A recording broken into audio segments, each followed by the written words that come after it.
Bonjour à tous, j'espère que vous allez bien, c'est un peu plus frais. Et oui, plus que quelques jours avant Noël, cet événement plein de sens pour nous chrétiens.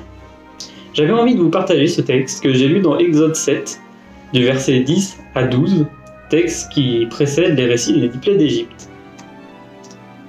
Moïse et Aaron vont chez le roi d'Égypte et ils font ce que le Seigneur a commandé. Aaron jette son bâton par terre, devant le roi et devant ceux qui l'entourent, et le bâton devient un serpent. De son côté, le roi fait venir les sages et les sorciers d'Égypte, et ils font la même chose grâce à leur magie. Chacun d'eux jette son bâton par terre, et les bâtons deviennent des serpents. Mais celui d'Aaron avale leur bâton. Alors c'est un texte très étrange à lire aujourd'hui, car il témoigne des différentes puissances qui étaient concrètement visibles à travers les sorciers, enchanteurs ou magiciens dans d'autres versions, qui font d'impressionnants sorts. On peut même penser, en lisant le texte un peu plus loin, qu'ils ont été capables de reproduire les 2 plaies suivantes. Remis à nos jours, je ne pense pas avoir été confronté personnellement à de la magie noire, ou peu importe comment on l'appelle, mais du moins personne ne m'a fait de démonstration de ce genre pour m'inciter à faire telle ou telle chose.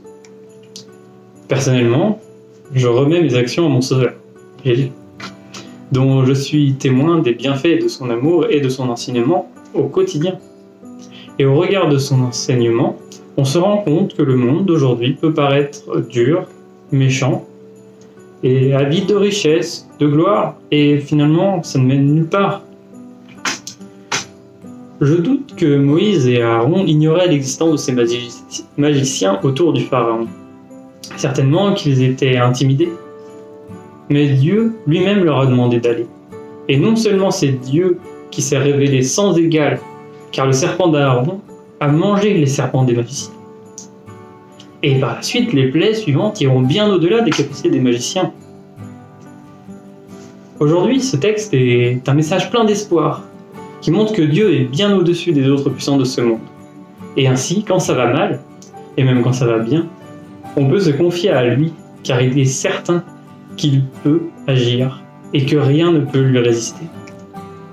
Bonne journée à vous, et que Dieu vous protège.